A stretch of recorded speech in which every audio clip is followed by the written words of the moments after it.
ఓం శ్రీ గురుభ్యో నమః. శ్రీ శ్రీ శ్రీ యోగి రామానంద గురుపాదుకా పూజయామి.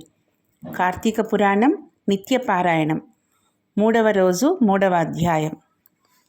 3వ అధ్యాయంలో నదీ స్నాన మహిమ గురించి చెప్పుకుందాం. జనక మహారాజా, కార్తీక మాసం చాలా గొప్ప మాసం. ఈ మాసంలో చేయు స్నాన జప తపాదులు పుణ్యప్రదాలు. కార్తీక మాసంలో స్నానం, దానం, ఉపవాసం, వ్రతం చేయని వారు అనేక నీచ జన్మలను ఎత్తెదరు. కనీసం కార్తీక పౌర్ణమి రోజైన స్నాన జపాదులు చేయుట ముక్తిప్రదం.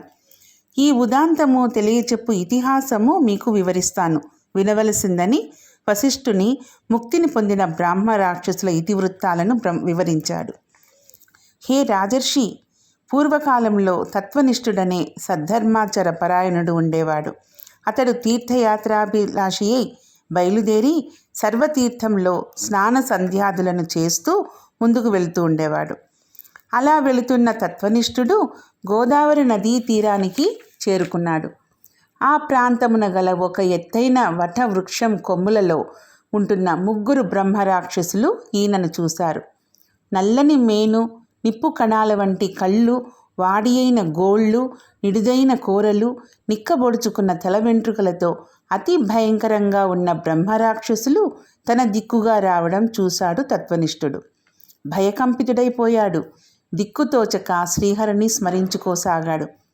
ఆర్తులైన గజేంద్రుణ్ణి, ద్రౌపదిని, ప్రహ్లాదుణ్ణి కాపాడిన దయామయుడవు నిన్నే నమ్ముకున్నాను, నన్ను కాపాడు దామోదరా అని ఎలుగెత్తి ప్రార్థించుచూ మొరపెట్టుకున్నాడు. అతని నోటి నుండి వెలువడుతున్న హరినామ స్మరణ విన్న ఆ బ్రహ్మరాక్షసులకు అతనిని తుదముట్టించాలని ఉరకలు పరుగుల మీద వస్తున్న ఆ రక్కసులకు జ్ఞానోదయమైంది. తాము తమ దుష్కృత్యాలను తలుచుకొని విచారిస్తూ, ఓ మహానుభావ, నీ దర్శన భాగ్యం వల్ల, శ్రీహరి నామ శ్రవణం వల్ల మా పాపాలు హరించి మాకు కనువిప్పు కలిగింది. మా వల్ల నీకే విధమైన ప్రమాదములు కలుగబోదు అని ఆ విప్రునకు నమస్కరించారు. ఆ మాటలకు తేరుకున్న తత్వనిష్ఠుడు స్థిమితపడి, అయ్యా, మీరెవరు? మీ మాటలు వింటుంటే మీరు బుద్ధిమంతులన్నట్లు తోస్తున్నది. మీ వివరాలు ఏమిటో చెప్పండని అడిగాడు. ఆర్య, నేను ద్రావిడ దేశ బ్రాహ్మణుడను, పండితుడను. గర్విష్ఠినై యుక్తాయుక్తములను లక్ష్యపెట్టక అందరినీ అవమానిస్తూ దౌర్జన్యంగా ధన కనక వస్తు వాహనాలను సంగ్రహిస్తూ దుర్వ్యవసనాలను మరిగి భార్యాపిల్లలను ప్రజలందరినీ బాధించుచుండెడివాడిని. ఒకనాడు ఒక విప్రుడు నగరమునకు వెళ్ళి కార్తీక దామోదరుని పూజ నిమిత్తమై సంభారములను కొని తిరిగి స్వగ్రామమునకు ఏగుతూ మా ఇంట బస చేసెను. వానిని నిందించి వాని వద్ద గల సంభారాలను తీసుకొని కొట్టి తరిమివేసి తిని. కోపితుడైన ఆ విప్రుడు, ఓరి, చెడు జీవనమే నిత్యము సత్యమని ప్రవర్తించుచు పూజా సంభారము వలనైనా తలంచక నన్ను కొట్టి హింసించి వాటిని సంగ్రహించినావు. ఈ దుర్మార్గ ప్రవర్తనకు నీవు బ్రహ్మరాక్షసుడవై పడుండమని శపించాడు ఆ విప్రుడు.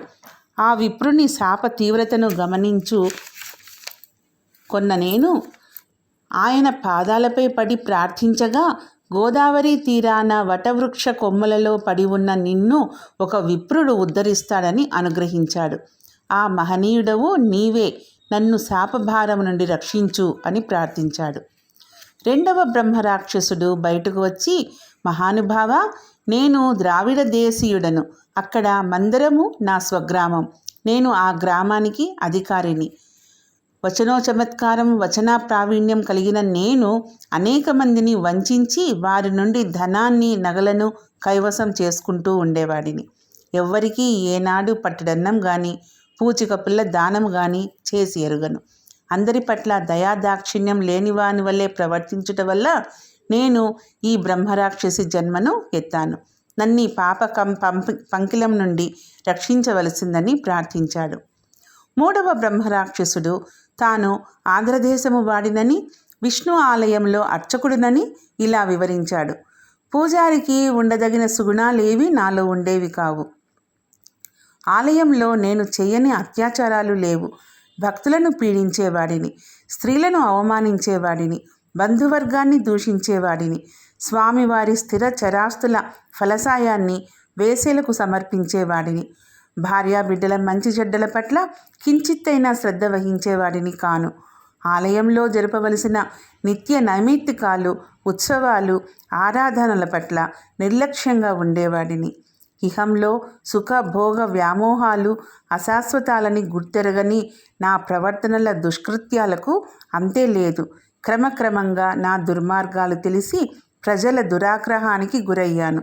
సిరి సంపదలు తొలగిపోయాయి. గ్రామస్తులు నన్ను తరిమి కొట్టారు. అడవుల పడి ఆకులు అలములు తింటూ చివరకు ప్రాణాలు కోల్పోయాను. నరకంలో పడరాని బాధలు అనుభవించాను.